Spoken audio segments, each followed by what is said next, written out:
All right, welcome to Artcasters, episode 410. Here's the intro. This one goes out to the Artcasters. Ooh, Artcasters! I say you're casting your spell, Artcasters. Casting your spell. Ooh, you're gonna cast that spell. Strike a hell. Wow! Ooh, hi, hi, hi, hi. Hi, hi.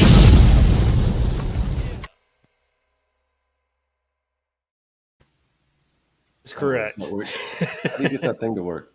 I can't get it to work. Maybe it's because I got the glove on. Because it's supposed to throw up like a club scene or something if you do that. Nice. I think when you do that, it should just have like the devil like float up. There's fire like, in the background. It's like Work on mine. really cool. I don't know. One of your hands was off screen. I saw Jim did it on his thing. I mean, I'm wearing the proper attire. Yeah, I don't know. Yeah. I don't know how you trigger it. You have to ask Jim. He got it to work. You got to listen to Stairway to Heaven backwards. That's how it goes. So I'm excited about this episode. A good friend of the show, obviously you guys are familiar because he was an art caster before I was. Well, man, I hope I'm a good friend with you guys, not just of the show. That's true, and a good friend. But anyhow, so I was perusing YouTube, well, actually Patreon initially, but YouTube now, and I noticed that Kevin had put up a brand new video, and it's got excellent like animation in it. It's an interesting brand and change, and so I want to get into like the thinking behind it. Kevin, your rediscovering of animation, and like a little bit about like the new direction of the show. And so I guess before we get into it, let's all make the rounds and introduce ourselves. You're on my channel. You guys haven't seen me yet. Make sure you subscribe. You hit the bell so you get notifications when you go live. And yeah, pick up Jacob's Apartment or Two Stories. They're two really good graphic novels that took probably 5 years to 10 years of my life. So pay for them. All right, Scott. My pitch is off. Scotch, why don't you tell us where we can find you? You can find me. I'd say first of all, go to my YouTube page, Circworks Art Labs on YouTube, where you can see me reverse engineer nostalgia, ephemera, stuff like that from the 70s, 80s, and 90s. Kind of put my own spin on it, recreate it. They're super cool videos. Check that out. Or if you go to my backlog, if you're a comic book creator, I have tons, like thousand, like I think there's like over I forget how many hours, I don't know, but it's like there's it's over 1 million watch time on just how to make comics or something like that. And I've got a series called Making Comics 101. But yeah, definitely check that stuff out. I got a new video coming out, I think Monday or Tuesday, or if you're on my Patreon, you would have already seen that because I released those earlier. That's Scott Circlin on Patreon. And I got a website, circworks.com, where you can find my comic book, Young and the Dead, which I am wrapping up the final issue of. And hopefully that'll be, coming sometime later this year. So that's what I got going on. I love it. Jim is rocking the cross puns in the chats. All right, Corey, where can everybody find your stuff? You can find my stuff at coreykerr.com. And I'm getting an update thing right as I was trying to do this, but I am writing a book out loud without editing and without caring if anybody likes it. So you should check it out. coreykerr.com/email. I got 3 chapters out. I'm releasing those as they come. I'm also doing like university level instruction where you don't have to pay tuition. Deep dives into the basics, but like a deep dive into the basics. And so those are pretty good videos. This one took me a month. So if you want to learn everything that there is to know about contrast visually, go check out that video. And you can I'm hoping those. I was going to say, I'm hoping those are somewhat subsidized by your employer because there's a lot of time. I can see a lot of time going into. Hopefully, you get to work on some of that on office hours. Yeah, those are yeah, I'm double dipping there a little bit. So Good. those are I'm rewriting a class that's going live next semester, and I'm going to use Yeah, those those heavily. videos are fantastic. Oh, thanks. Yeah, they're I've got maybe 2 or 3 more coming out. So I'll be doing like one on hierarchy, and then I'm going to kind of lump together proximity, alignment, and repetition, and how that all flows into like the message that you're trying to convey and those types of decisions. So anyway, it's been fun. Double dipping with Corey Kerr. That's what I'm going to start calling it now. Frank named it. That's good stuff. So anyway, yeah, CoreyKerr.com. That's where you can find me. All right. Speaking of double dipping, my good brother from another mother. If I were Ian Mackay, he'd be like the Rollins to me, my Mackay, or he'd be the Mackay. I'll take it. I love it. And I was trying to think of a way to tie dipping with Haagen-Dazs. It's not working. But Yeah. anyhow, I mean, I do have a black flag tattoo right here. So there we go. I love it. yeah. So yeah, I'm one of those old punks who's got the birthmark. I like We it. recognize each other by. Yeah. So Kevin Cross. I've been an illustrator and designer for is it close to a quarter century now? Yeah. We're getting close to 25, dude. Yeah. Yeah. Yeah. Yeah. When I first met Josh, well, I didn't have a beard, but it was certainly not this color. And I had more darker hair up here, and we had punker haircuts back then. Yeah. But, now we're yeah. bearded gentlemen. So, yeah, you know, I haven't updated my website since the old west.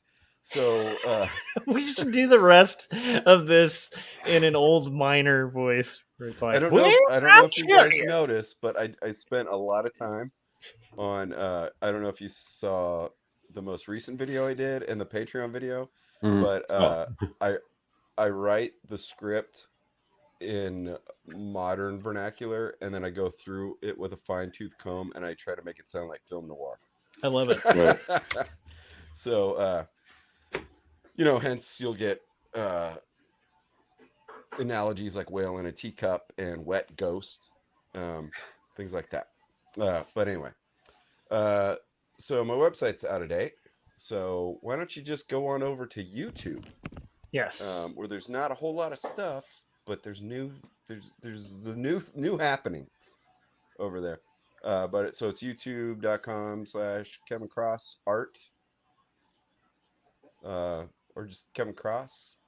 I know there's another Kevin Cross. I think he lifts weights. I do that occasionally, but I don't film it. But it's always fun when you have a person who's competing for the Google search algorithm and what shows up. You know, I always find that fascinating. I don't have that problem. I'm going to challenge him to arm wrestling in shortly. Yeah, I think that's a good idea. Arm wrestling matches for who gets number one on. He's probably on one Google of those like search. real puffed up guys, but it's all steroids. Yeah, it's all roids. I love it. Sweet. Well, okay, so you have like this new video, and the direction you're going is really cool. Where it's like it does feel really like mid-century modern. Like there's like a detective vibe to it. What's the thinking there? And is this like the theme that you're going to be going with, do you think, for continuing videos and stuff? Well, listen up, fellas.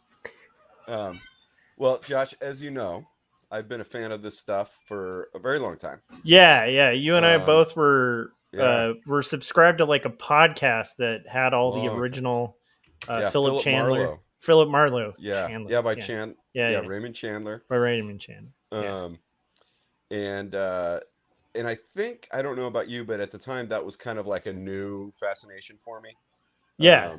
You know, I was kind of dovetailed for me because at the time also I was getting really into the like 60s spy thing. Just based on I mean, we could go back a little bit, like we could go back to the 1990s, and I try to summarize Frank very. said he's highly offended by the steroid shaming. Well, Frank, I found out today that they're going to have some kind of Olympics next year where people are enhanced. So Wasn't that was an SNL skit? was it? Yeah, there was like a drugged out Olympics, and at the end they just ripped their arms off because it was so much fun. Oh, And they yeah. just No, had, I like, heard. little, I heard, and I don't know how much this is true because sometimes I'm like most people and I don't read past the headlines, but that there's something supposedly happening. Some rich guys like, no, well, let's have this thing where people can do whatever they want. I don't know. I just heard about it today, so Oh wow, it could that's be a craziness. joke. It could be a rumor. I don't know. Anyway, so Was the source The Onion by any chance? could be a reputable rag, but anyway, so yeah. So my fascination with all the mod stuff started happening in the mid '90s because I was in punk bands and punk went mainstream, and it's not where I was coming from. So Yeah, I kind of went backwards, and I kind of got stuck there a little bit. I liked the styles, I liked the music, that kind of stuff. Got me fascinated with 1960s spy stuff. Being a little kid in the '70s, there was a writer strike, so we got a lot of reruns. So I was watching Get Smart and reruns of old '60s shows. I've They were trying to fill time yeah, because nothing new was being produced, really, right? I've literally So been rewatching the first season of the original Get Smart like this week.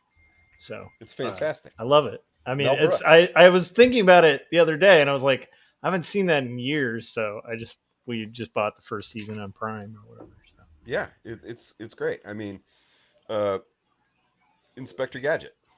It's Yep, it's it's proto Inspector Gadget, But anyway, so uh, I'm going way back. I like to answer a simple question with a yarn. that's okay. You're on Yeah, Artcasters. That's what we do. yeah, We're actually a craft channel. We just do yarns. yeah. Yeah.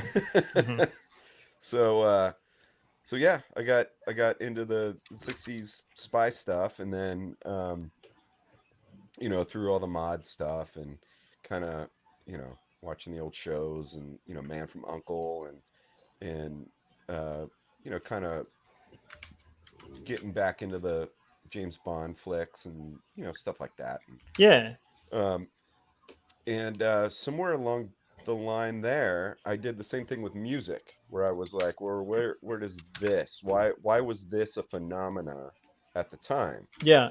I mean, it definitely fit with like the youth culture in like the UK with the mod stuff, with like dressing sharp but still being real dangerous, kind of what kind of proto punk, Yeah. uh, and so kind of looking at where that came from, and it was like, oh well, there's this film noir stuff, and there was westerns, and you know, that stuff, and that's that was coming up for me around that time that me and you were starting to listen to the old Philip Marlowe, Raymond Chandler radio show. Yeah.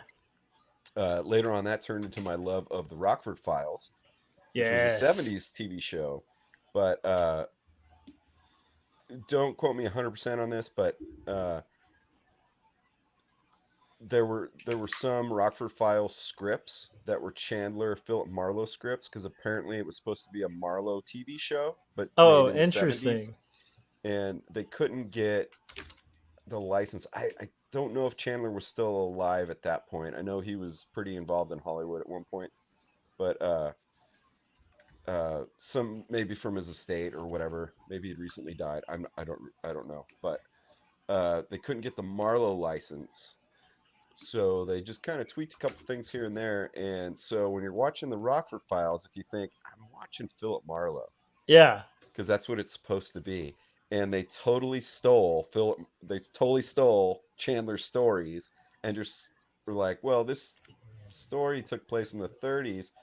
What happens if it's a guy who lives in Malibu, Yeah. you know, in the 70s, you know? So, um, uh, That's yeah. great. Now I got the So I Rockford forgot the Files original theme song question playing in because my I went head. so far back in the So we history. were talking about Oh, kind the of the mid-century stuff. mid-century stuff and like the Yeah, yeah, yeah. direction for the channel. Yeah. Right. So the mid-century stuff, I guess I'm kind of um, setting up a backstory that's very long.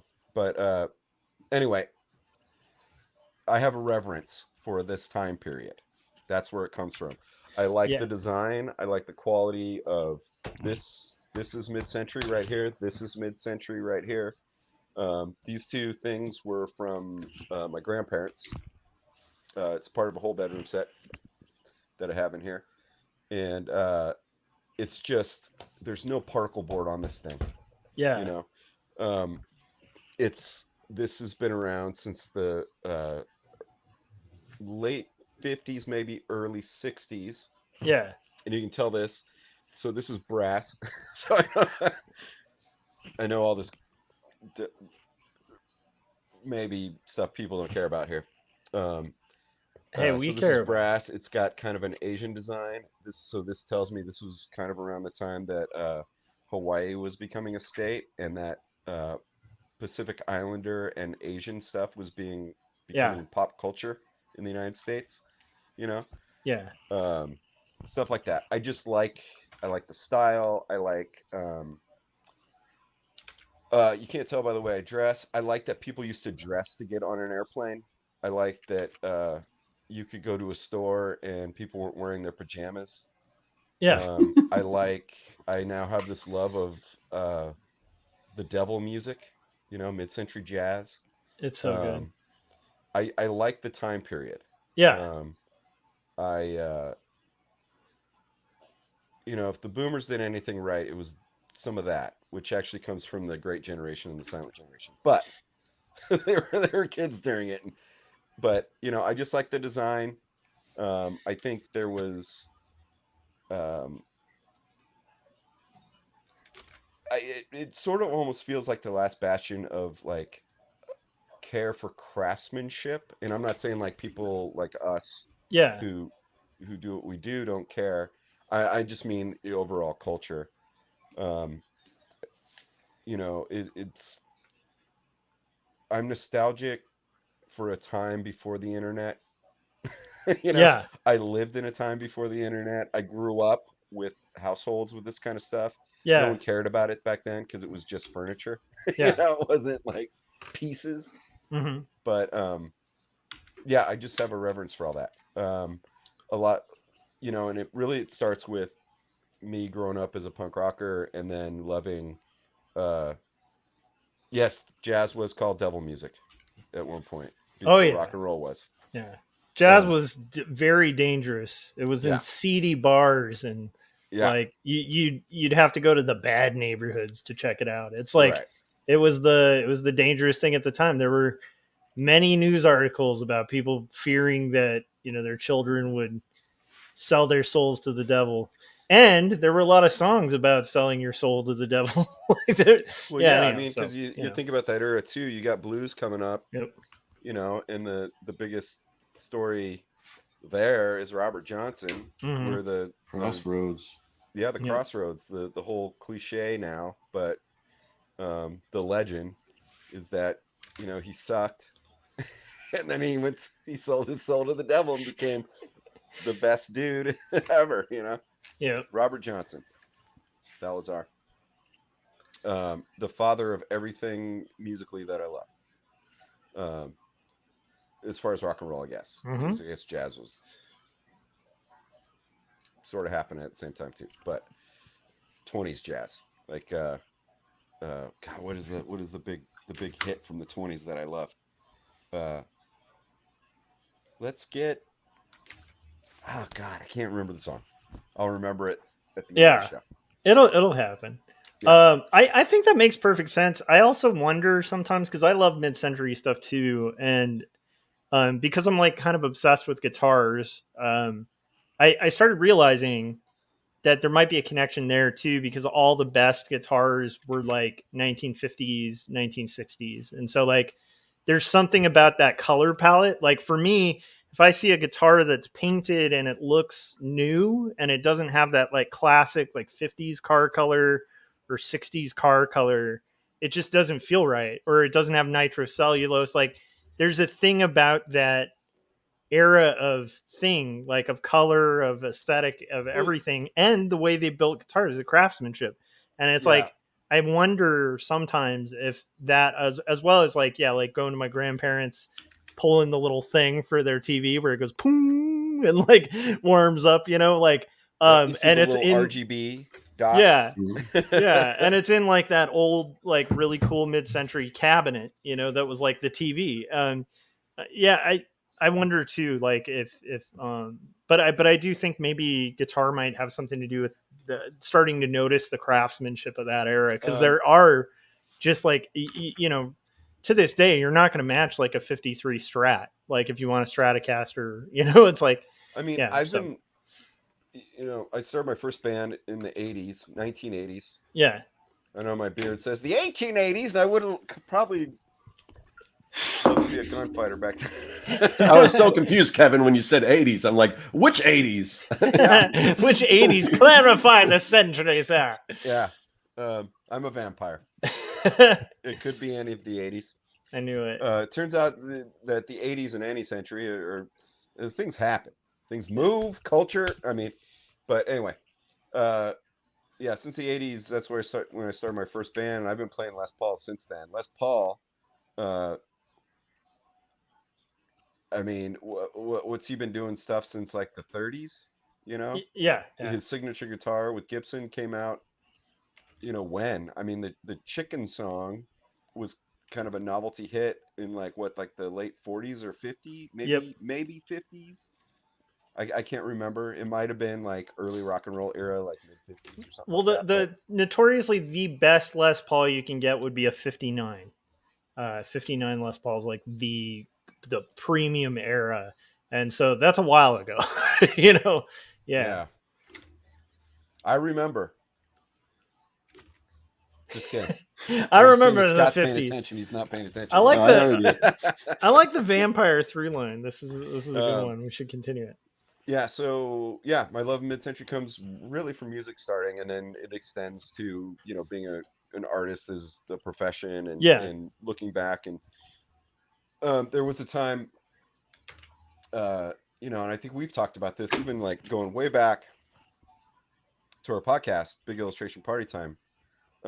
It's weird to say that that's way back, but at this point, it's way back. yeah, Uh, uh, I know a few times we talked about, I went to art school, and my art school experience a little weird, and this does have to have something to do with me doing animation now. But I trying to not interrupt myself by going down another tributary and forgetting what we're talking about. But uh, essentially, I went to art school to be an animator, and we can get why that didn't happen. But and then I became I went switch majors, became an illustrator. Reasons for that, talk about that later. Um, Once I started following the illustration path, I wanted to be so good at realism, and I wanted to kick everyone's ass so bad. I had some,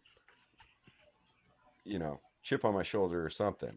And yeah, and so I pursued that. That was kind of miserable, especially because, there's that realization of like, well, since the mid-century and before there's photography, why be an illustrator that copies realism when you can do it with a camera? yeah, Um, so uh, I liked the results when I do that kind of drawing. I didn't like doing it, yeah, and I had to kind of take a step back, and it took years for this kind of realization for me that I'm just summarizing here. Is what made me want to do this stuff? It was animated cartoons on TV. Again, growing up with a writer's strike, so getting reruns. And so that was an influence. And it was that mid-century UPA stuff, you know, Yeah, very, very the like cartoon mod, modern. jazz, Blue Yeah, Note record covers kind of illustration. And to an extent, 60s comic books, because you could still get those for cheap when I was a little kid. And the 70s and early 80s comics that I went to on Tuesday was, I think, the day before Wednesday became New Comic Book Day, um, if I recall. But and then it was this like kind of accidentally doing what you're kind of told in art school. I went to a place that like we had to go to cadaver labs and do all this stuff because the yep, Renaissance people did, you know. And so it was uh, we're going to teach you how to do this stuff before you break it. Like UPA broke yeah, everything at the time, right? And but I couldn't get away from that for in my head. Like I would look at like an old UPA Mr. Magoo cartoon yeah. and I'd look at like the backgrounds. Oh, they're so And beautiful. at the time Samurai Jack was coming out and I was like, this is like a feudal Japan version of a Magoo background, Yep. like taking that style, and I love it. And so, uh, you know, I kept trying to break it down, and then I kept getting hired because of how I inked. Um, and I got to a point where I was inking where people had asked me if it was vector, and I was like, oh God. And some people were like, that means you're really good. And to me, that meant it's too crisp that it doesn't look human. I hate it. So, you know, I had to break everything down. And it's taken years Yeah. for me to be able to do this, you know. Even I just recently did a comic book cover for this comic that's it may or may not be just now hitting the stand, so I'm not sure. I think I can say what it is now. I think last time I was on here I couldn't. It's called Grommets, and it's about it's Image Comics. It's about um, 19, 1980s skateboard punks, and it's based on there's two writers, two friends of mine, Brian Posehn and whoa, how did that happen? Got balloons. Do the devil So we horns get again. Do the devil balloons, horns. but no devil horns. What's Yeah. going on?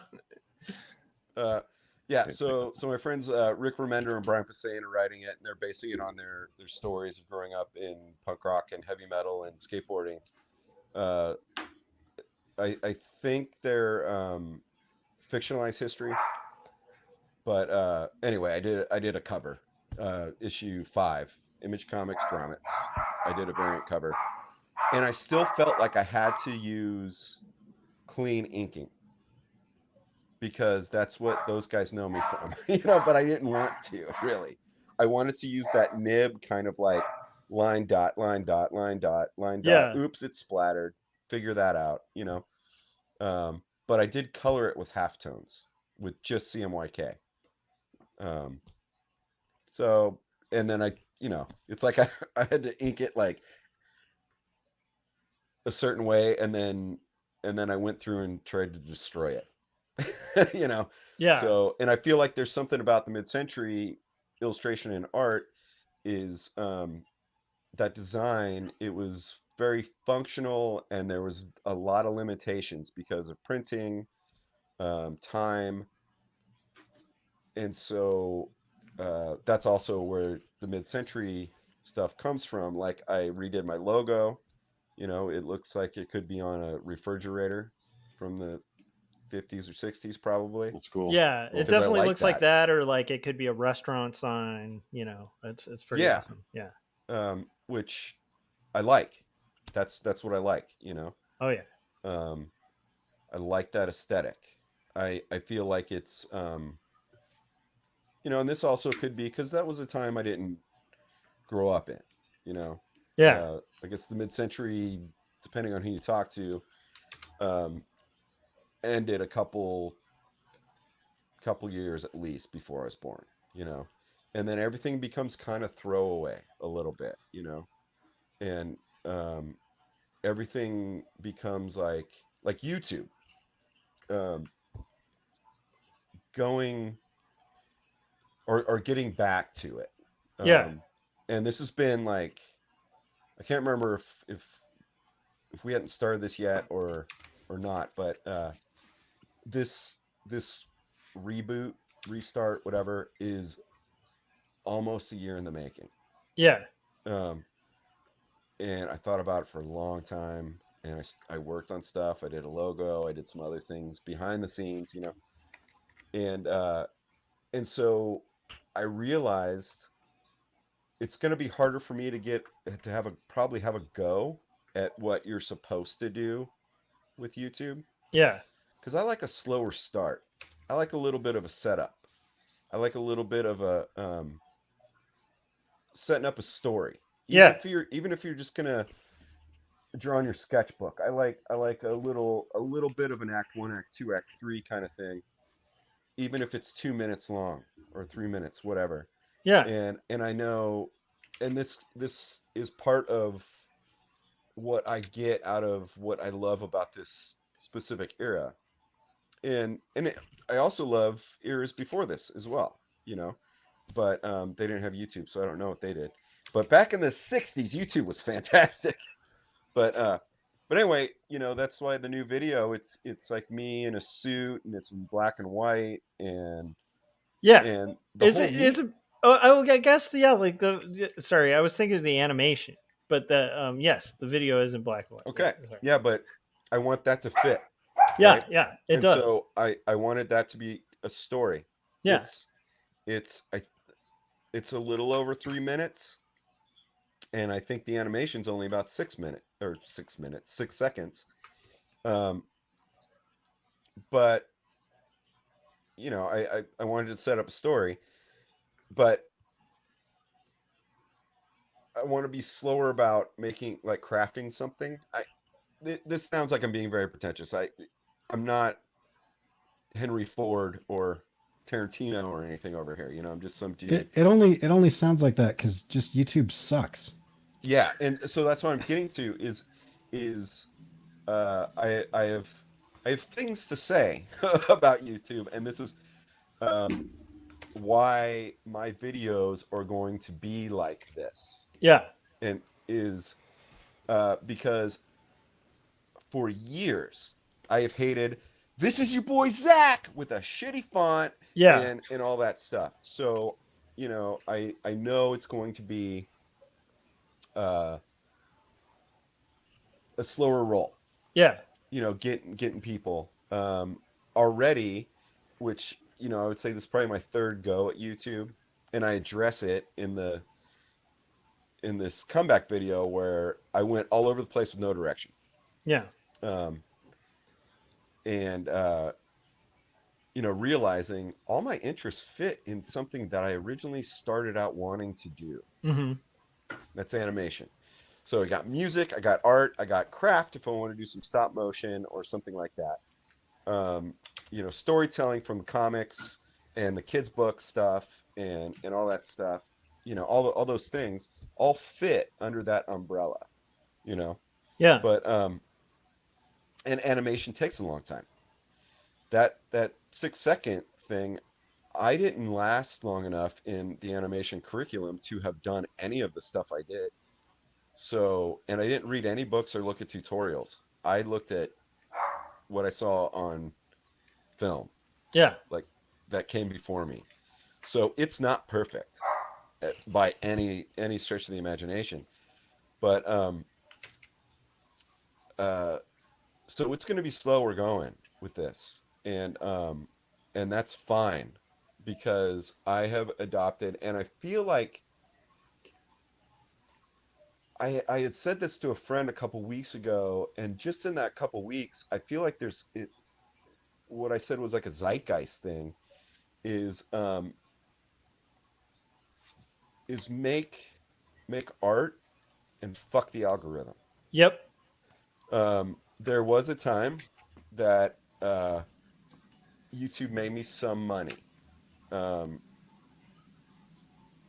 that time is all gone. YouTube's changed a lot. Now, the money I made, uh, there was a couple years there where I made $100 a year on YouTube. That went up at a during the course of this one particular year to about 200. Mm, well, no, that's I made about $600 in this one year. That was the highest I ever made from YouTube, one year, and then it went right back down. I have when I decided the 100 days and things, Monkey Mod was just a shit show for me, um, that I didn't really share. Probably gonna probably gonna do a video about it of why Yeah. it didn't work, because I learned a lot and I think it pertains to what I'm doing now. Um, the character's not dead, by the way. I'll just spoiler alert. Monkey Mod lives. Yeah, uh, he's he makes a cameo in a short I'm working on. I love it. It's not the main character, but anyway. So Kevin, what kind of videos are you? Because I mean, obviously, if you're not going to show your just finished animation because you might have one video. But sorry, what kind of videos are you going to put out? Like just ruminations So about animation, or yeah, so uh, yeah, I again one of the reasons why this thing I was saying is months, almost a year in the making, uh, is originally I had planned to do a short on YouTube, start to finish, my process, showing what I'm learning, and doing it more in like the editing style I have now, rather than the sit in front of my phone. Although that's what I still use to film, is my phone. Um, the early 100 Days of Making Comics was just me sitting there and talking about what I did that day, and maybe there would be something else, but Yeah. maybe it might just be a talking head. Um, that doesn't interest me for videos for myself anymore. That was so long ago. Um, so anyway, I was going to show, however, edited and in more of a story way, um, my progress going through making an animated short that didn't have uh, like didn't have a lot of stuff that I would be giving away. You know what I mean? Yeah. So there'd still be a surprise at the end or something. Um, and it was going to be short, so a short, so that um, it would be learning out loud, you know, and I would show where I messed up and what I could have done better, stuff like that. Yeah. Uh, and I had already written a script for a story, another thing. That was going to be the stuff on Patreon, because what I'm going to do now is, rather than work for the algorithm and the casual viewer, is I'm going to consider the audience that cares and the Patreons, keep them in mind first, so they're getting more. And my Patreon, I think, was a dismal failure before because I didn't know what I was doing and I couldn't keep up. There was people that were like, "Well, I'm doing a button this, giving it to my Patreon patrons this month, and I did a T-shirt exclusive for them this month, and I did 4 videos on YouTube and all these exclusives." I mean, those people were probably already had a huge following, Yeah. but at the time it felt like that's what you were supposed to do, and I just couldn't do it, you know. So, um, so what I figure I do now is there's one tier on Patreon. They get like the big bulk of stuff, and YouTube is still learning out loud, but I'm not going to do like the big films Yeah. that I have planned. The short that I had planned, I thought it was going to be a simple thing, like a short music video kind of thing. No Hmm. dialogue, no script, really, not a ton of story, and and I had some stylistic choices that I'm still excited about because I'm still going to do this thing. However, um, after I did this most recent YouTube video and a Patreon video, because I'm doing them both like kind of at the same time Yeah. before I put them out, um, is a story emerged off of the short music video thing. Son of a bitch. So now it's less formed than this other thing that's a bigger project. So the bigger project I'm going to learn really out loud there because that's a it's got a lot of characters, a lot of scenes, um, and I'm gonna do kind of fun learning out loud stuff on YouTube that's not giving pulling the curtain away from my film, quote I unquote. like it. You So know, it's funny because and I don't know if you're familiar with like CoffeeZilla, the Coffeezilla, he's the guy who like doesn't he kind of expose entrepreneurs? yeah, he's like a pretty rad investigative journalist on YouTube, but Yeah, he has a I've watched spin him. where his presentation is like as a detective, an Yes, old timey detective, but then he has kind it of like young, yeah, well, set younger than me. yeah, and Yeah, well to me he seems like a kid, but you know I'm yeah, old, so but it's like it is really cool, like the where it's like set in the future, but it's got a noir kind of vibe to it, and yeah, it makes the presentation, even though it gets corny at times and stuff like that, it's like it makes the presentation of what you know. There's other investigative journalists on YouTube, but there's something about his presentation so slick and smooth, and it does kind of create a story, so it's much more engaging, I think.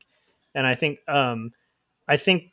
like the way you were presenting reminded me a bit of that, like where it's got like a story to it, a narrative, it's cut, it feels very like old timey detective noir, and I think that's a great direction to go. Like, yeah. I I personally, but that is one of those things of, I also have gotten to that point in my art career where, dude, I just want to make good art, and if it yeah, sells, cool. If it doesn't, whatever. I just want to make it, you know? yeah, Yeah, yeah, yeah, for sure. So yeah, just making art over content. yeah, I've always hated the word content. yeah, I'm not exactly sure what to call what I'm putting out, um, because that's kind of the word du jour. But uh, yeah, if I don't put out a video every Monday, I'm not going to shoot myself in the face, hmm um, especially because I'm fine with the slow roll. Um, uh, I I have set it up where I do have to do two videos or have them finished before I put them out. Um, and that might change. In this video I said, "Hey, here's a little preview." I just had some scenes from the video that's on Patreon. In the future I might find out that it's advantageous to do an animated version of me going, "Hey, here's what I do for everything on YouTube. There's one on Patreon. There's stuff here right now." yeah, But uh, I'm stealing back up a little bit. I'm stealing kind of from two people who are brothers. Oh, apparently, if you give the peace sign, you get balloons. Um, nice. But no devil horns. What the heck? The Weird. heck, Yeah, it man. didn't work that time. Um, so Casey Neistat, who uh, I have a love hate thing with him as far as a viewer goes. I think he's a good dude, probably in real life. So don't. Um, and I think he's inspired a lot of people. And so let's just talk about that. He did bring up the 3-act story in his videos as how he wants to do his thing. He might have gotten a boosted board and ridden down the sidewalk in New York, and it was him just trying it out from some sponsor. Um, and somehow he makes that into a 3 act story, and casual viewer, you just go, hey, I just watched this engaging review on an electric. As a skateboarder, I'm resident to call it a skateboard, but um, a an electric plank with 4 electric wheels. Yeah. How about that? Um, you might think you just got a review, but it's gonna be the best review you've seen of that, because he might set it up with the excitement of opening that box, Yeah. and that's act one, and then he's got act two of him doing the thing. He might have had some troubles with it, so you got a little bit of conflict, and then act three, he's you've got your resolution. That's a review, but it's not just like, hey, I got this box today. Let me plop this down, put the camera above while I open the thing and pull it out and read the directions to you, and then I write it and then tell you whether it's good or bad. Yeah. There's more thought to it than that. His brother Van Neistat, who I think has a fantastic channel, um, I'm stealing from him. He does these awesome videos. I love his videos. He did a video about making a shelf. I have no interest in making a shelf. One of the best videos on YouTube, you know. But this is where I stole the idea. Is on his videos he goes, now this is what he does for a living, is this stuff. So he can do this. I can't do this right now. I want to get to this point, but right now I can't. So that's why I'm saying, if a video doesn't come out every week, I can't. I'm still Yeah. working on stuff, but I can't. But what he does, he goes, he's in front of a chalkboard and he's got little squares drawn. He goes, this week's video is on YouTube. And then he points to the other and he's got like a little preview of the other video. He goes, next week's is on Patreon. And he puts just as much care into those videos. Yeah. Whereas when I first started on Patreon, it seemed like, well, you got to do a live stream and talk to people.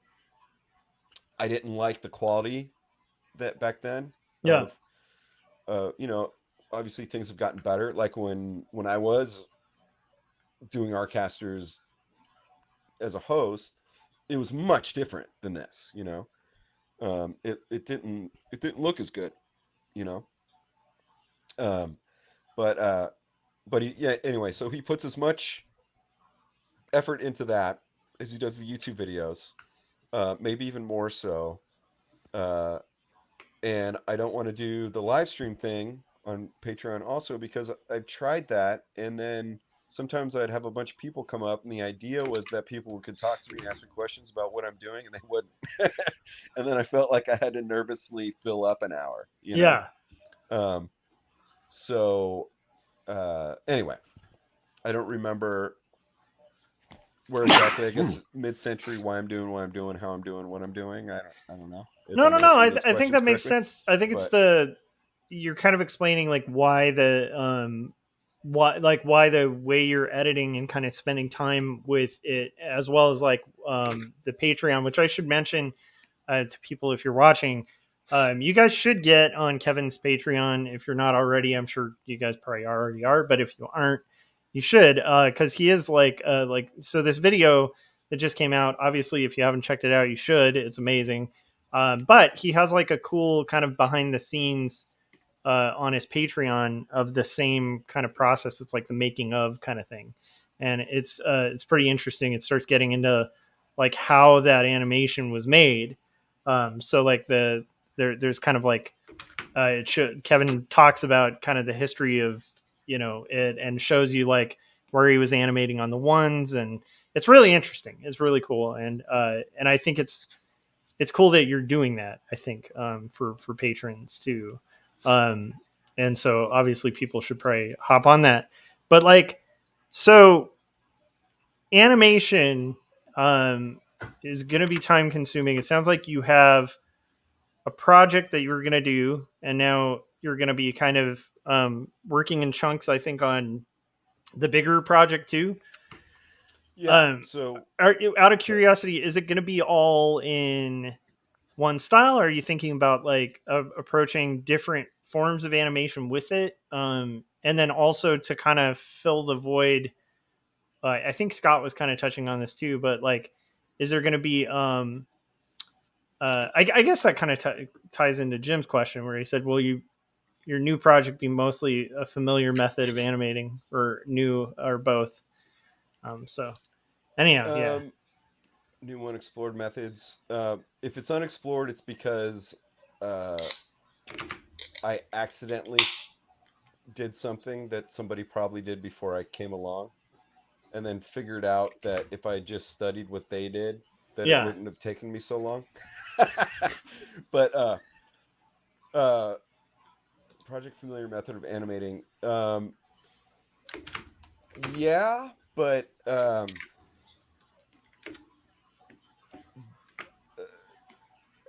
how do I answer this? So I am going to do this one particular short that I'm in the storyboarding stage. So the script is Yes. already written, drafts are already written. It's mostly, let me back up, be a little conservative. It's a third storyboarded. There's more, but I feel like but I feel like I'm going to do something a little bit different. But anyway, I'm into the storyboards with one of the stories. Yeah. The short thing I was going to do was going to be a minute-long punk metal, speed metal thrash crossover punk thing for a minute, and it was just going to be this action thing for a minute, so that I could explore motion and that whole squash and stretch thing that I bounced out of 2D animation in art school before we got to that. And it was something I thought was going to be really cool, but I have so many things I want to say at once. I understand. I thought it would be cool, and then I thought it would be like something that would be cool to watch once and not really revisit.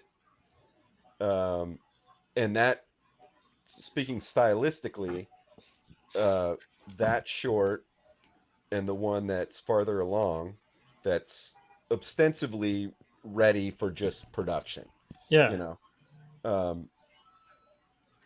are different styles. Okay, cool. Completely. I mean, different artistic styles. The methods will be on 1s, 2s, 3s, maybe even more. And for people who don't know, traditional film, and this is why also sometimes YouTube videos, there's an uncanny valley. Yeah. Because with 4K and stuff like that, sometimes there's 60 or more frames per second. And traditional film is only 24 frames per second. So if you're on 1s, it's 1 drawing per frame, so 24 drawings in a second. 2s, 2s, 3s, 4s. I'm sure you can do the math and figure that out. But so the bigger production will probably play around with that a lot more. I am going to also do limited animation stuff. If you look at old Hanna-Barbera, things like that, like maybe it's a static pose, but the jaw is still moving, and then suddenly an arm moves, but everything else is the same. I kind of did that at the end of the new video with the monster. Yeah. The part where it's me rotoscoped, that's 1s, that's traced. And then when it gets to the monster, I messed around with some stuff, and some I don't think worked. It sticks out to me really, really. It's probably going to bum me out even more in a year from now, but some of it, like yeah, it worked for me. It looks do... really streamlined, because I don't think you see people animating that many frames that often on YouTube anymore. So it's kind of neat And Well, it looks that pretty it's a slick. weird thing because I went from rotoscoping, which I'd never done. Now, had I not used live elements, because I'm talking on an old, you tell I love the mid-century because even in my office and at home, I've got, um, uh, I'm talking on the phone, so I have to animated pick up the phone. So I'm obviously behind that those drawings, right?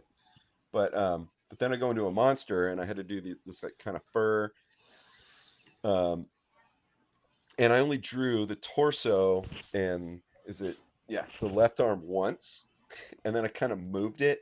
And there's a couple parts where I'm like, I should have drawn that 3 times, not just once, and moved that thing because it's a little janky and stuff like that. And then the right arm that comes up, like there's a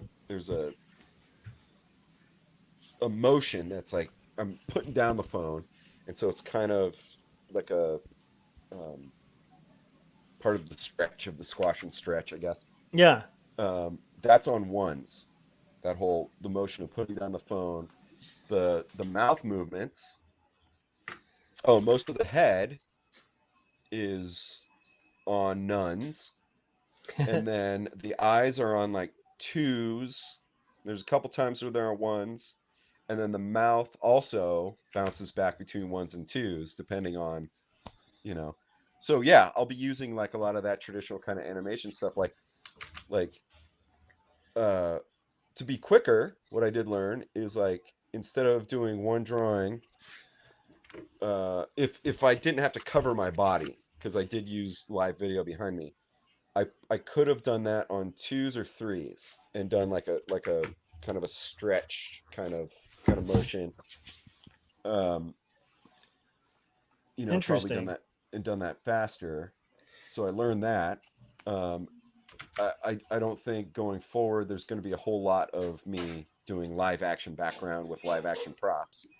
So I'll be able to use rotoscoping as kind of a tool or at least a guide, Yeah. for certain things, and then be able to make certain things quicker.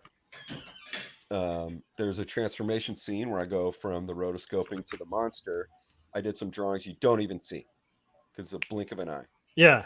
And so I learned that, like, okay, that was a wasted bit of time, but wasted, I learned. So was it wasted? In this case, I'm going to say no. But if I was going to make that a feature or something like that, yeah, it's probably wasted a little bit of time. But so yeah, I am going to employ that kind of traditional animation, but definitely I'm going to look at UPA.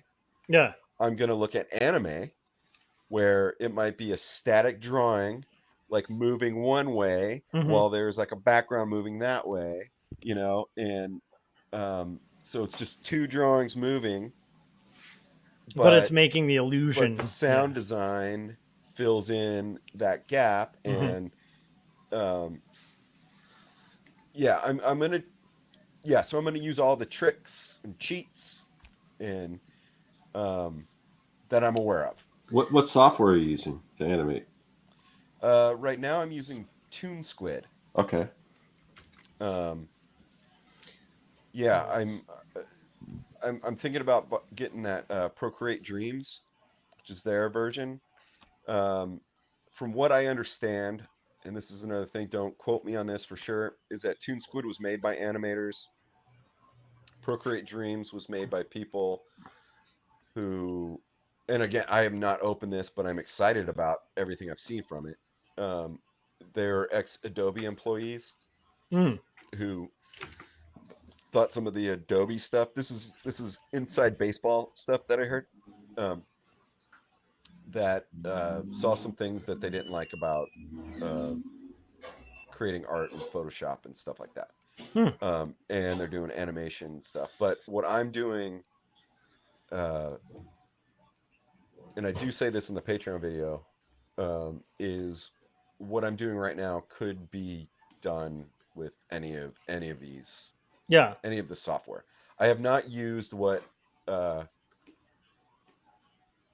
what's in the software that makes it more special. Like I know there's certain things that I will use, like with limited animation. I've not tried it yet, but where you can map out like if you have one drawing, like if I have a torso, say if you're looking at a old Hanna-Barbera Fred Flintstone, you Hmm. might draw his torso once, Yeah. but it moves across the screen like that. There's a thing in Toon Squid where you can map that out and then place your other drawings on that as a group if the arms are moving separately or a head's moving separately on Yeah. that torso. So there's stuff like that. I haven't done any of that yet. So, what's on display currently can be done with camera and paper. I love it. So, I but yeah, think I'm gonna do all the animation stuff and study out loud on YouTube with things that I will then take to Patreon for stories, actual stories. I love that, and I like that the studies out loud are kind of stories too. So it's kind of interesting. Corey, uh, learned animation, kind of streaming and stuff, um, and now it kind of teaches a lot of like stuff in After Effects and stuff like that. So Corey, do you have any thoughts on like this journey Kevin's going to be going on since you've been on the animation route for a while now? Yeah, I remember. Was it like a locust or something? Yeah, it was a cichlid Cicada? does. Cicada? Yeah, it's cicada. That's what it is. Yeah. So yeah, I got way too in the weeds on that one, but it was basically like the public I were loved it though. ants. Oh, thanks, man.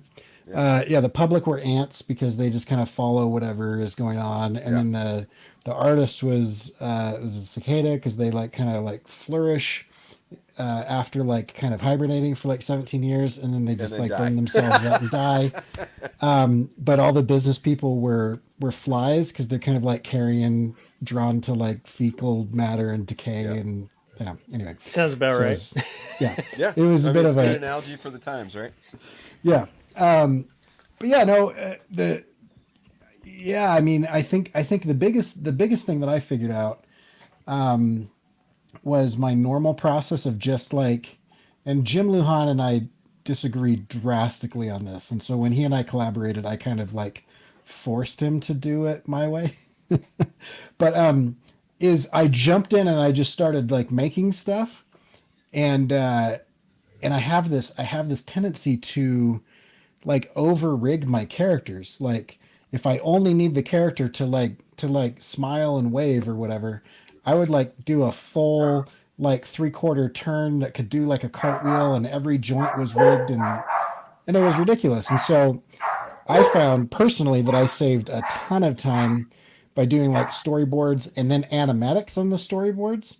And so those like animatics would tell me like what I'm showing here, like where I needed to like separate things on a different layer, because I was like moving it around. And if I didn't move it around like in sketch form, I end up over drawing layers and over rigging things, and then I never use all that stuff. So there's just hundreds of wasted hours of stuff that of characters that I've done that never you never see them move in that way, but they're fully rigged for the day when Nickelodeon comes knocking and wants this or whatever, like anyway. Pewdilodeon. Right? I don't know Yeah, if you know seriously. about that. Oh No, yeah, the whole it brings a different meaning to getting slimed. Yeah. Oh, jeez. But anyway, that was the biggest thing for me because that first I did the 100 days of animation. So you were doing 100 days of making comics, and I was like, I don't really want to make comics right now because I had already just kind of done that for a while, and so I did 100 days of animation, and I thought because I kind of brazenly and pridefully think that I can do anything. And I was like, yeah, in like 3 months, I think I could teach myself how to animate and finish like a 6-minute animated short, like no problem. And I absolutely crashed and burned miserably. But at the end of that 3 months, I knew enough about After Effects and animation that I then went on and made like 3 animated shorts that like won a bunch of awards and did all that stuff. And Yeah, and your time frame for like producing them has like exponentially decreased And if they are increased, if the time frame to create is increasing, it's because the quality is increasing. So it's been really fun to watch. Yeah. Jim says that I rig retinas, and that is not true. I do rig corneas, but that's one of the big arguments that Jim and I had was he had a close up, and I was like, no, Jim, like if he looks back and forth, like the eyelid is gonna bend around the cornea. Like you can't just have it do that. It doesn't look realistic. Anyway, but retinas you can't see unless you are doing some sort of cross section or something. But anyway, yeah. So Kevin, does that kind of spark a little bit to like the journey you're kind of going to be heading on here? Well, it sounds like you're already doing boards. Yeah. And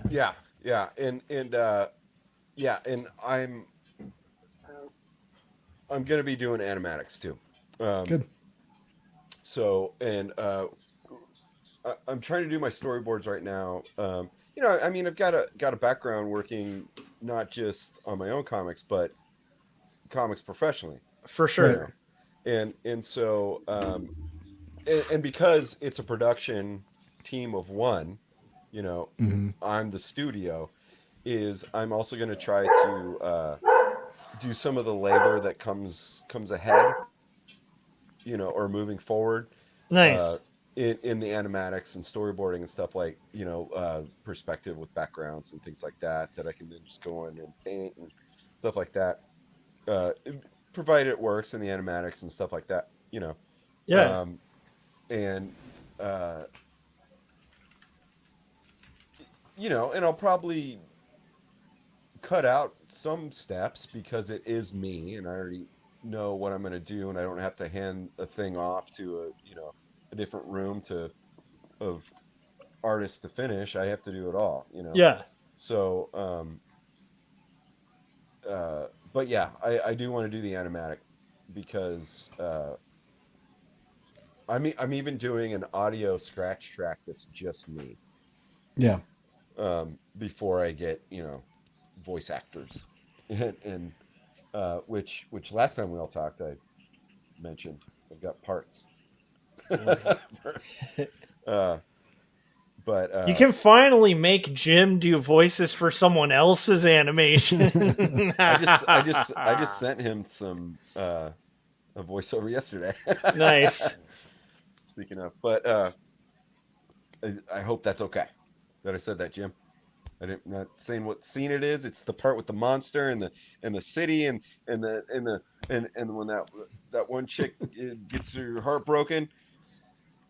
But no. Anyway. Yeah, so I'm gonna do storyboards, animatics, all that kind of stuff. And again, I'm having not worked on a Hollywood production or in one of those studios or anything like that, I am probably working a little bit ahead also because I know what I want to see, and I know it's in my, so Yeah. But yeah, I mean, it's it feels weird but kind of fun to get back in animation after so long because I realize now that I could have been doing it sooner. Yeah. I've always loved comic books too, and when we were doing Big Illustration Party Time, and I would, and this is also maybe I'm interrupting myself. It might be just me getting older, and I feel more patient about stuff. So I don't know if you remember, I would tell you that I started off as an animation major. Yes, I do. But I'm working in comics because I didn't have the patience to draw, 100. Trying to do quick math here. I didn't want to do 100 drawings and have it be maybe 8 seconds at most. Which is ironic because comics are pretty much you do 100 drawings and it's like 10 minutes. it's still the same nonsense. Right. But that takes time to realize too, because it's like, man, back when I was younger, I thought the same thing. I was like, man, animation. And then there were a couple things that I learned this is just me rambling. I'm not trying to cut you off, but it just makes me think of it. It's like I learned a couple things when I did those little animated music videos where I was like, oh, this is crazy because in a comic, like I drew that one panel and now I have to like totally redraw a totally new panel and stuff like that. Whereas in the animation, that one panel could fill like 20 seconds or 30 seconds with just like some small elements moving. And so the limited animation part of it was like eye opening to me because I was like, in a weird way, it's like less and more labor intensive than comics to do animation. But then it's way more labor intensive when you're doing the ones. When you're going on the ones, that's kind of that's craziness. Yeah. But yeah, I mean, I'll be able to speak to that more when I'm done with this story I'm gonna yeah, share the behind the scenes stuff on Patreon. I'll be able to say more about that then. yeah, So give me like next year, yeah.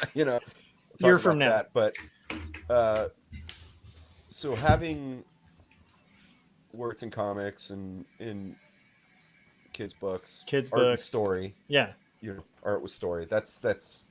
That's what I love. That's why I'm drawn to these things, right? yeah, I like a narrative with my art. I mean, I can appreciate a pretty painting, but if there's not something that makes me contemplate a before and after, eh, forget about it. Um, so there's that art and story.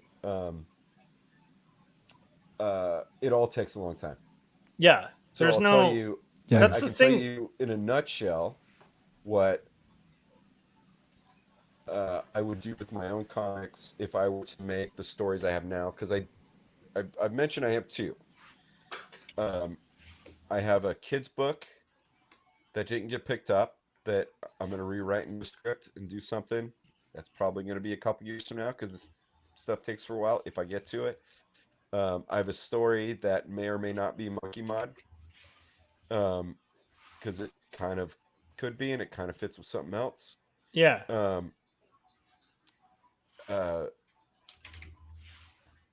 it anyway. So when I first started hatching this stuff, a friend of mine had gotten a brick and mortar business that's failed. But the idea was that I was not going to disappear from YouTube and all this kind of stuff for as long as I did. And I thought I was going to take one of my ideas and uh, start again with mini comics at first, stuff like that. And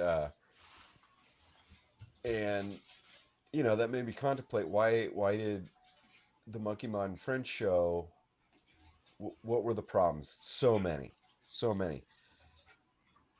so many that I'll save it for videos on my stuff later. But one of the things was um, just the color, and this is my bad, is because when I first started in comics, I was a colorist who was a painter on canvas, and so I wanted it to look good. So then when I get to by the time I get to Monkey Mod, oh, this is my thing, right? It should have been black and white. I yeah. spent more time coloring the pages than I did penciling, inking, and lettering the pages Mm, on the color. I didn't need to do that. I could have just, if I was going for a 60s mod kind of spy thing, I could have easily just been like, hey, it's black and white, just like Man from Uncle was, yeah. or, any of that stuff. Um, Or so even that, just like unrendered full flats. yeah, which Yeah, is going back to the beginning of this, talking about wanting to draw realistically and stuff, having to break it down, which eventually Monkey Mon, I was, trying to cartoon more and stuff like that, is with the animation, it's and knowing what pain I felt trying to do realistic stuff, but um, liking the outcome with the comic book up to the black and white, fully lettered, everything like that, and then the pain of I didn't enjoy the coloring because I knew it was taking me longer than all those steps beforehand. Um, and then I liked the end, but I hated the color part. Yeah. And not because I don't like painting, I don't like coloring. It's because it felt like this weight, like you have 22 more pages to do for this issue, and you spent a week coloring one page. So what are you going to do? Uh, one issue a year that's going to take people 15 minutes to read, you know? And that really beat myself up over that.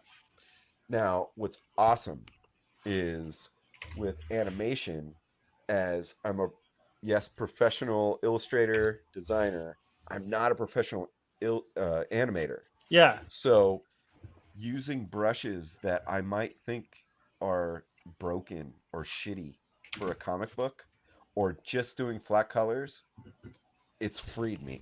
You know Yeah. what I mean? Like I'm like, well, I want to get this out and I want to do it now. And just kind of, you know, realizing everything I just said, of kind of, you know, summarizing my path with illustration and all that stuff, and getting back into animation.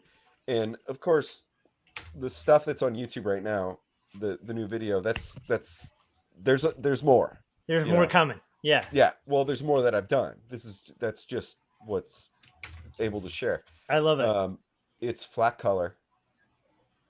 It's done. It was done quickly. It was done with uh, a bit of care about the brush, but not prioritizing it. Prioritizing more of what was happening with the action, things like that.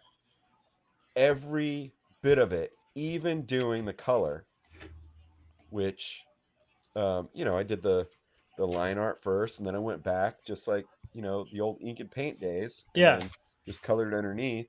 If I'd done cell shading or something like that, that would have added another like 2-3 weeks maybe. Um, I didn't want that. I didn't feel like it needed it. It might have impressed somebody. You know, it might have impressed me. But at that point, it would not have been enjoyable anymore.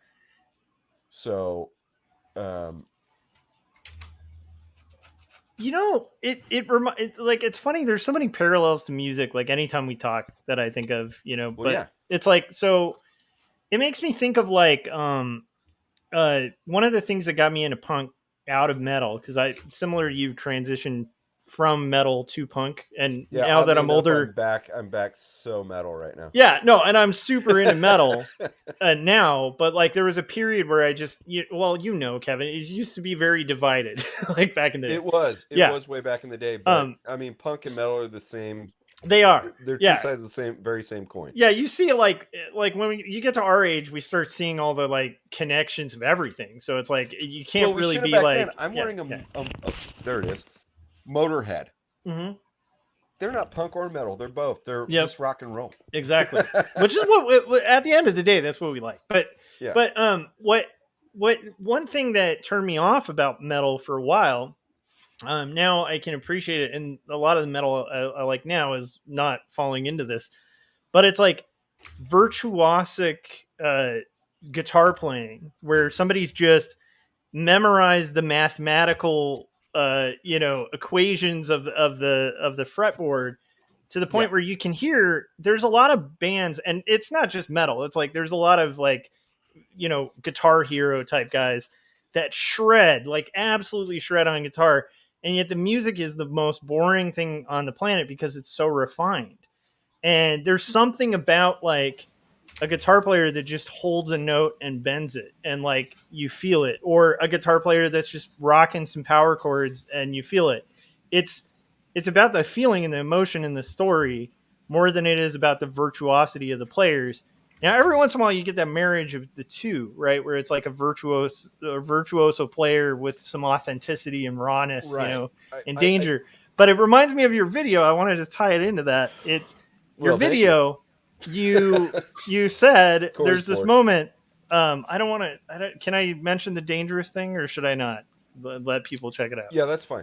Okay, my favorite line in the video is you're talking to yourself on the phone, and it's like, you used to be dangerous, and you're like, I am dangerous. And like, I love that's what I think that's what I'm reminded of when you're talking about this kind of freedom you're feeling with animation, where it's like you're like finding yourself like, yeah, you still care about the line, but there's at the end of the day it's just like getting a little dangerous with it, which is kind of awesome. And I think that's cool to just kind of not let yeah, I don't know, because I've found that in my own art journey too, where I'll be almost like controlled by like almost like a fear of it not being perfect, and Well, it's that's the the antithesis of the kind of stuff we love, you know. So yeah, yeah. I mean, like using the music analogy, and you know, I've said this on podcasts that we've done, like in 2009, yeah, or whatever. Um, uh, and I back then I was equating it to rock and roll, but excuse me, I think it's just art in general, music. Um, it comes from here pointing to my heart and here pointing to what's in between my legs. Whatever you got down there. It's like heart and soul. If it's all up here, it loses some connection. Like yeah, when you're talking music, one of my favorite bands is what comes to mind is this band, the Circle Jerks. Singer yeah, of that band was the first singer of Black Flag. Um, then went on to the Circle Jerks. There's one of their records. It's about 20 minutes long. There's a ton of mistakes on it. If if I didn't hear those mistakes when I was a kid, I didn't hear the mistakes. I didn't have the skills I have now with yeah, guitar. I didn't hear those mistakes. But now I think, and I've thought about this a lot. I'm like, okay, now as a middle-aged guy, not a teenager in the 1980s, why does this still resonate with me? yeah, Um, and now those mistakes stick out and they make me smile every time because there's a humanity there. yeah, Um, and there, it's almost like jazz. I was in a punk band with a jazz drummer one time, and he told me that one of his mentors was uh, like he screwed something up, and his mentor, who uh, I can't tell you who he was. I guess he was kind of famous in jazz or something, but so he really wanted to, impress a guy and everything. And the guy goes, "Oh no, you messed up right there." And he was saying like, "Oh, I felt awful," and then the guy goes, "Just repeat that," and now it's jazz. Boom. yep, You know, and and that also was kind of one of my entry points of like being in this hardcore punk rock band with this guy who loved jazz and was taking jazz lessons and told me that, and I was like, well, that kind of sounds like a punk kind of thing, you know, yeah, and so I started going back and listening to a lot of blue Note stuff. Really was yep, kind of the starter kit, but um uh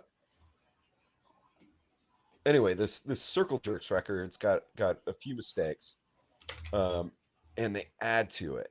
Now, yep, I also, as I've gotten older, and I don't have that like, well, that's not punk, so you know, listen to other stuff, and uh, I want to be positive, so I won't. I'm trying to not call anybody out. There's certain bands that they get really good, yeah, and then all of a sudden, they're bland. yes, And it's like, okay, you got really good at the math, the scales, the equation of this goes to that, because there's the circle of fifths and all that, yeah, so there's these, you got really good at that, so that D into that G sounds really good, but with the rest of what you did, it sounds boring. yeah, um like, I think you want to, in any art, you want to mix things up, do some unexpected stuff, and then you give people what they want, what they're comfortable with. So you get the major chords, whether you're talking, I'm speaking analytically, or not analytically, analogous. Excuse me. Um, and but I'm like, but I mean, you just did like school. Like, I Yeah, feel like I understand the Higgs boson now. I don't want to understand the Higgs boson. I just want to know that happened, because then I can, in my art brain, I can think how wondrous the world is. But yeah, you've just shown me something that just it's school book stuff. So yeah, yeah. it's got to be your in your chest and your crotch. That's where good art comes from. I tend to agree with that. I mean, like, Corey and I talk about like just authenticity, and I know that that term is overused, but it's like I think that is the authentic thing. Is like there should be some sort of visceral feeling, and it's the difference between like it's funny, like a lot of people list like BB King as one of the best guitarists of all time, and yet he wasn't the most proficient guitarist by any means. But man, they're He's I got am some a fan of bangers. I'm a fan of BB King, and part of it's like when BB King plays a note, you just know it's BB King. It doesn't even have to be a scale.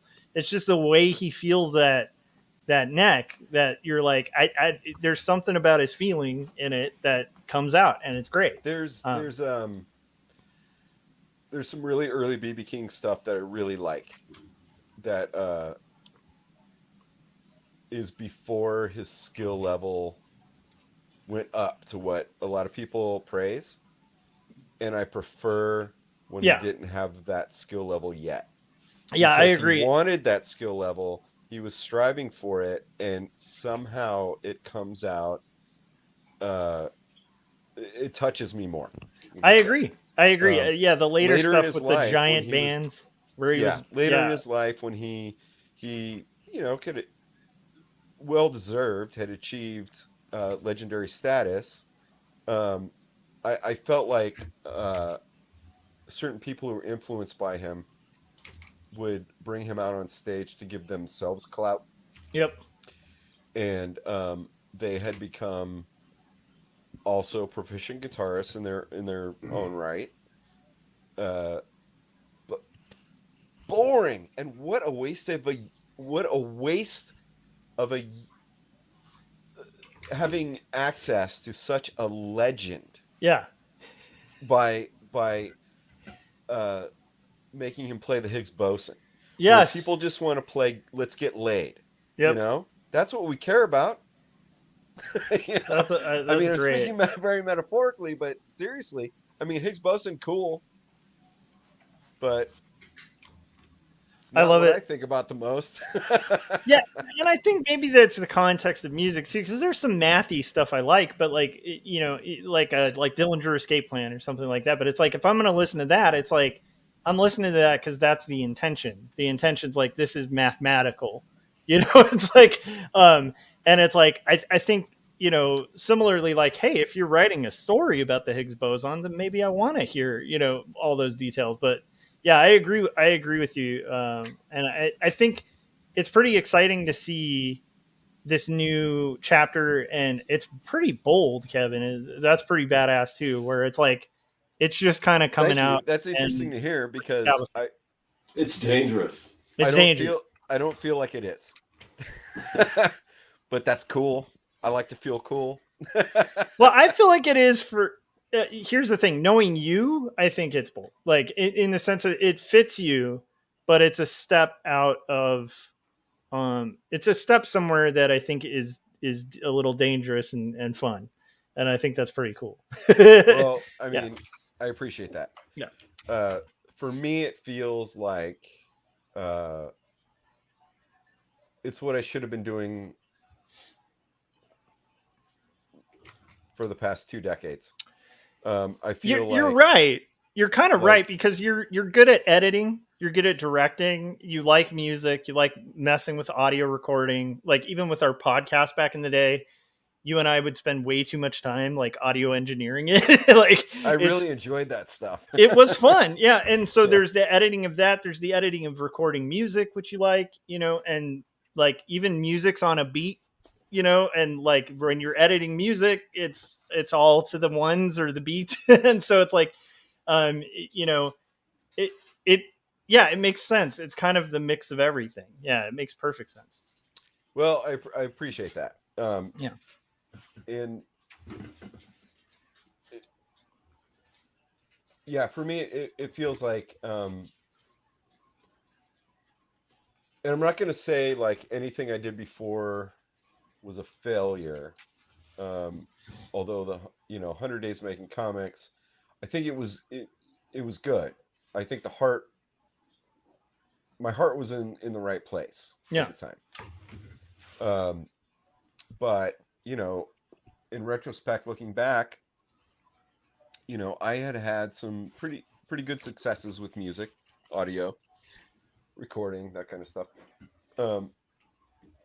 And it had gone, and I wanted to do that, so I kept on trying to start these bands, and then I thought I was going to do a solo record, and stuff like that, and yeah, so just all these interests, you know that were coming from, like, well, one of my bands was doing pretty well. There's a very short clip, very short, in the new YouTube video. That's from a actual music video that was recorded for one of my bands. And that was with a fucking crew with dollies and all kinds of stuff. And I was like, this is cool.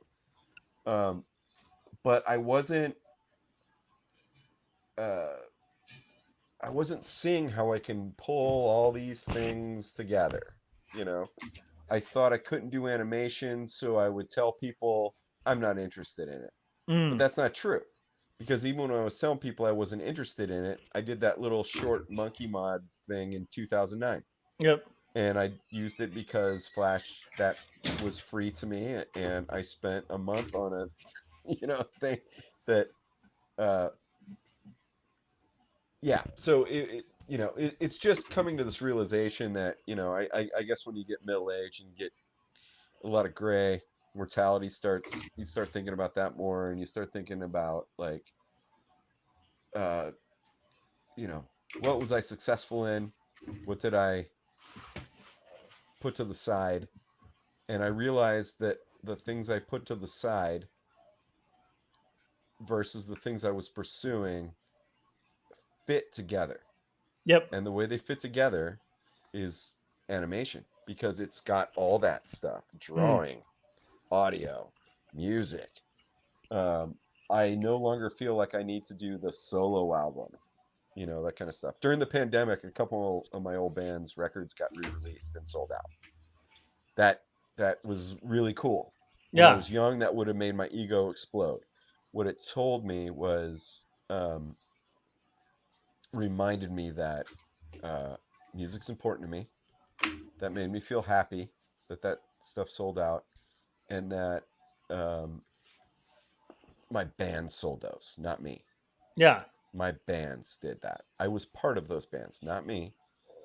But if I do a thing that has music involved and all this other stuff all together, maybe I have a soundtrack album. Yeah. Or something like that. But either way, I'm doing it all.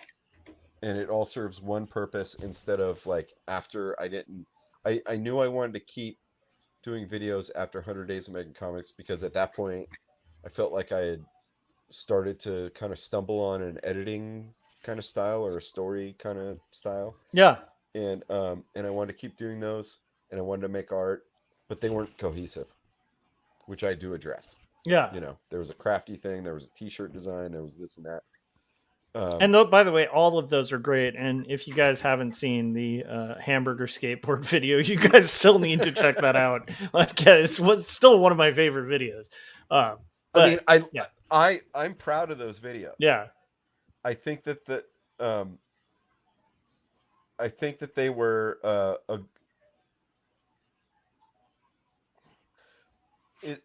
I don't want to sound egotistical. I liked the way they came out. Yeah.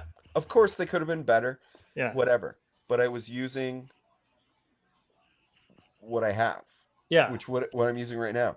I'm using a phone, an iPhone, and iMovie.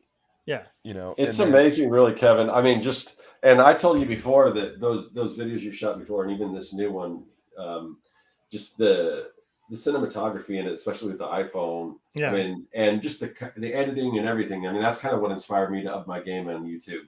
But there's one shot in there that I just love, and that's it. Just it's so simple, but there's a shot where you're going under the light. There's a lamp, and you're kind of shooting from under that lamp in the new video. Oh, okay. Do you know what I'm talking about? Yep. Yeah, and it's just like, oh, that's a cool shot. And Yeah, you do a lot of really smart, just I think intuitive directorial kind of shots when you film. It's kind of neat. So, I'm gonna bring up our friend Jim Lujan here real quick, and I think you'll be okay with this because saw in the chat that he brought it up. We were texting back and forth together, and he asked me if someone else filmed it, and my response, paraphrasing it, was something like, "No, I just look at films I like and copy. Yeah, that's it." That and we talked about in the beginning my love of 1940s film noir, and all film noir lasted longer.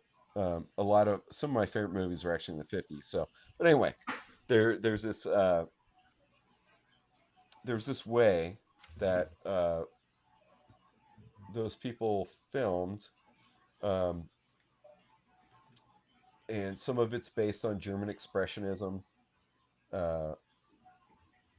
The Cabinet of Dr. Caligari silent film. It's an expressionist silent movie, influenced a lot of Universal horror and a shit ton of film noir. Yeah,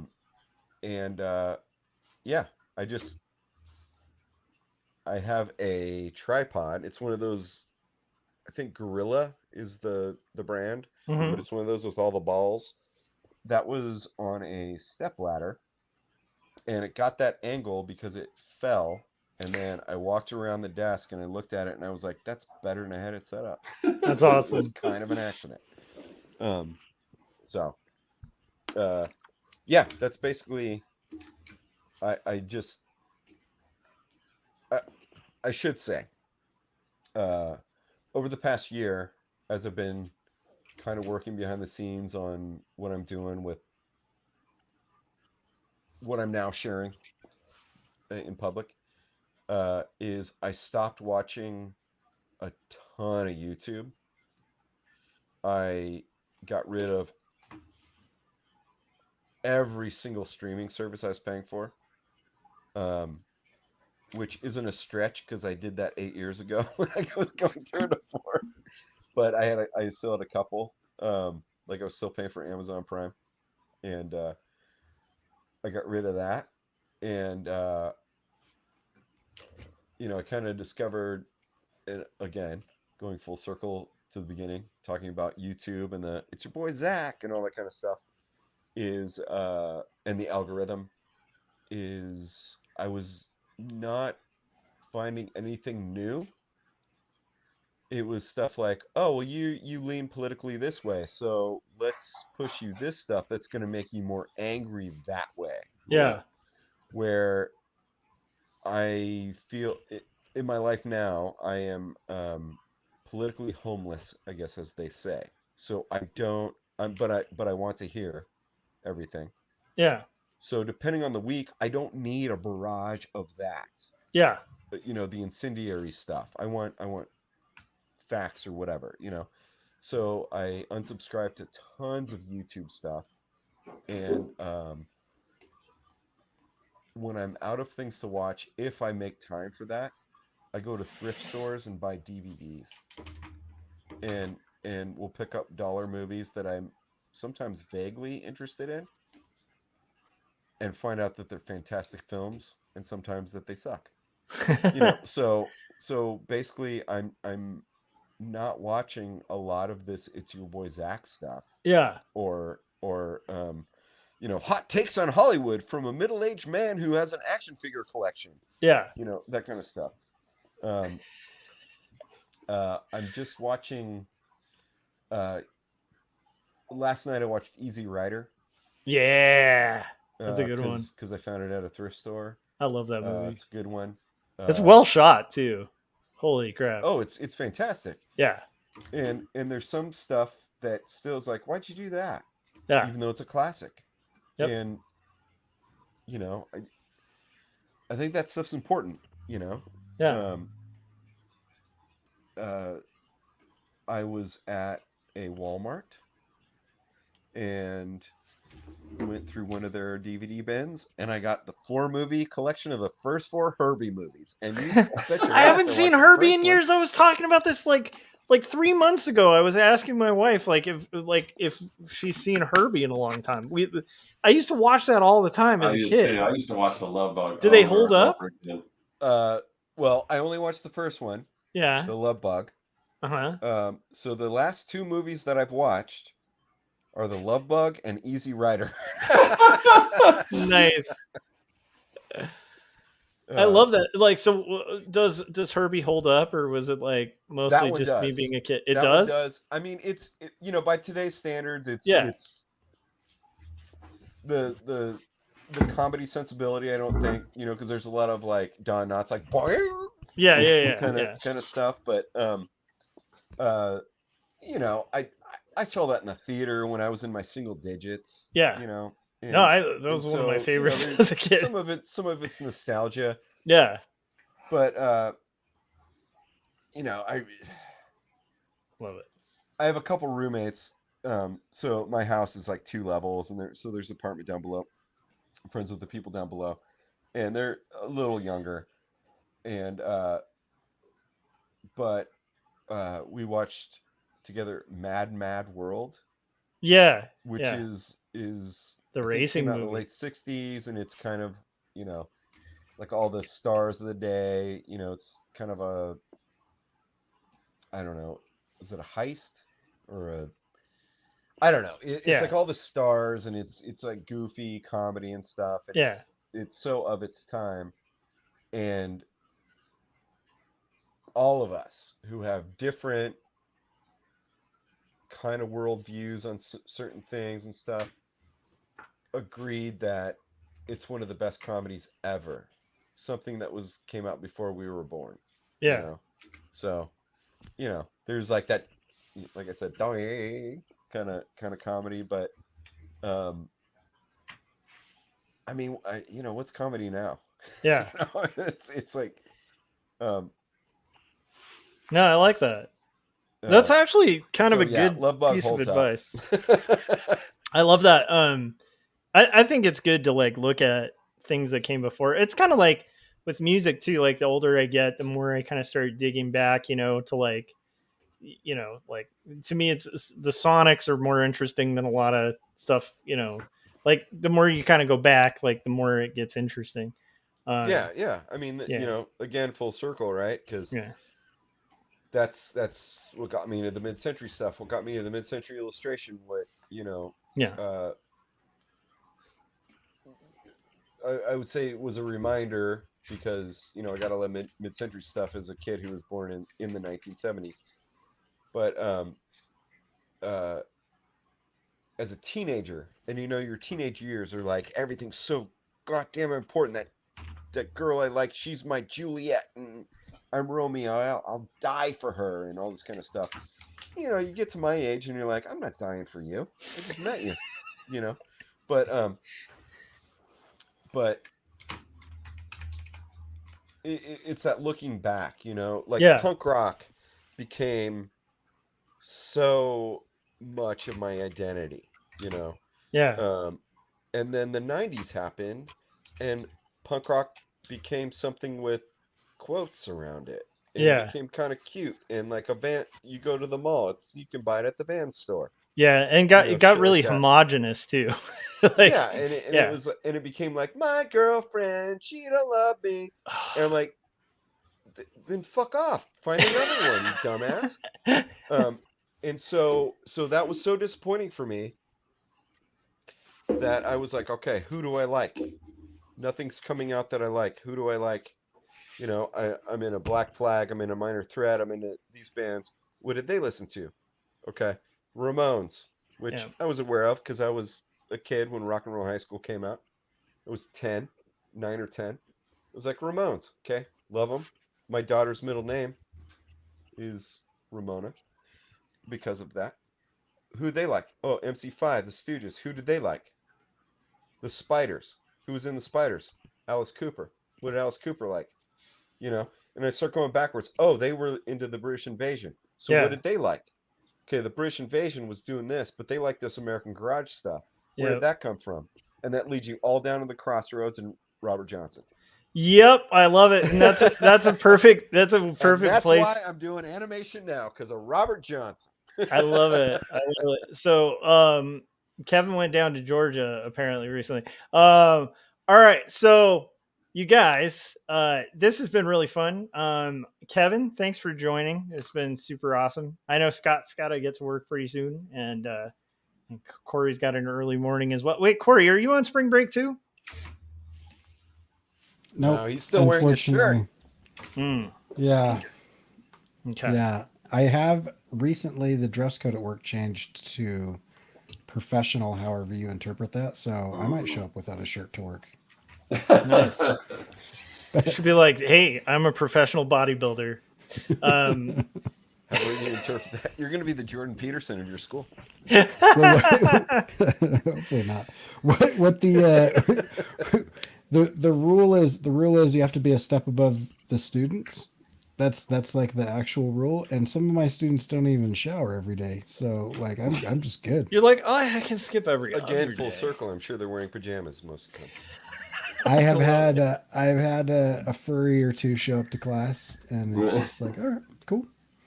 Good for them. All right, guys, we got to call it. So, Kevin, is there anything else we didn't get to that you wanted to get to? Honestly, like it was really cool. I wanted to show you my comic book collection and my record collection at the same time, and show you why they both work together.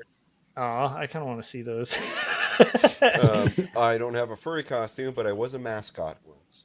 Ooh. Hey, you know what? I Mascots just are pretty made that rad. up. I just lied on the internet. How dare you? You sullied the good name of the internet.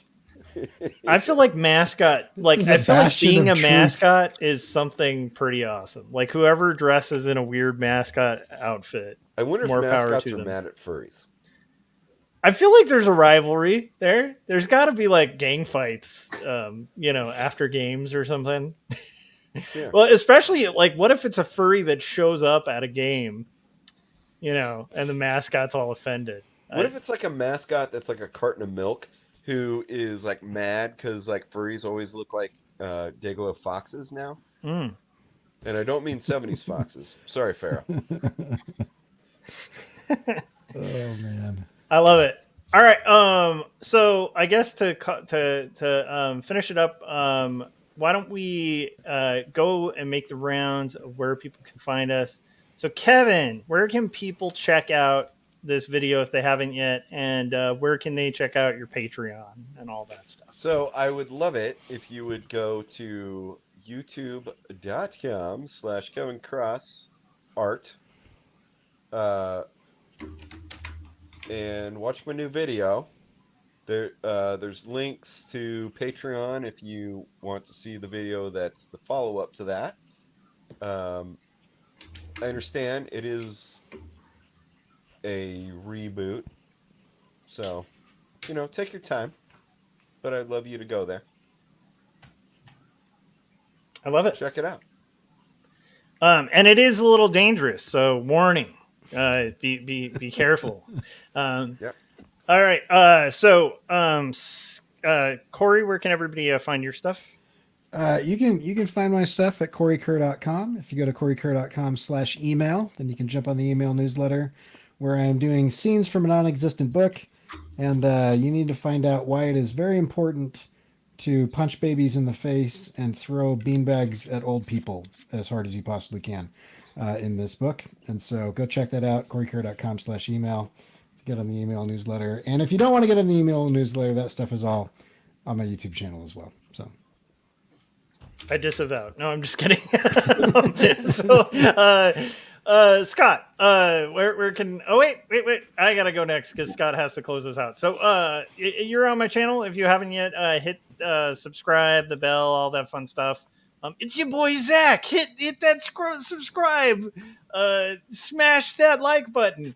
All right. What else? Oh yeah. Buy Jacob's Apartment in 2 stories if you're into indie comics and supporting indie comics.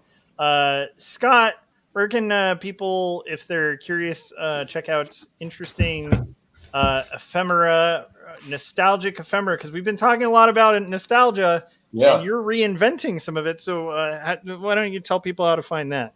Yeah, kind of to tack on what Kevin was talking about as far as like the imperfections when you guys are talking about music and stuff. It's the same thing with all those old school wax packs and stuff, because now it's just foil and plastic, and it's nice and shiny and so no, it's the imperfections and the textures and all that stuff that makes it what it is. So if you want to see me create, among other things, old school trading card wax packs, stuff like that, go to my channel, Circworks Art Labs on YouTube.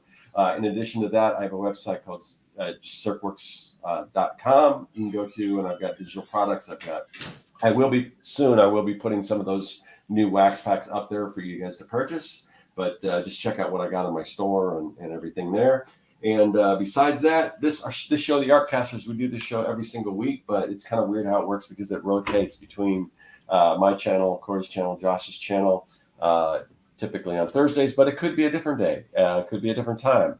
It gets a little confusing, but we don't want you to be confused. So what we do is we have a newsletter. Just join that newsletter. We'll let you know exactly when we're going to be on, who the guest is, what the topic is, all that stuff beforehand. So you'll be alerted, because YouTube doesn't always alert you. So there's a link in the description of this video. Just click on that and subscribe to that newsletter. We don't spam you or anything. That's all we do is let you know when we're about to put up a new episode. That's it.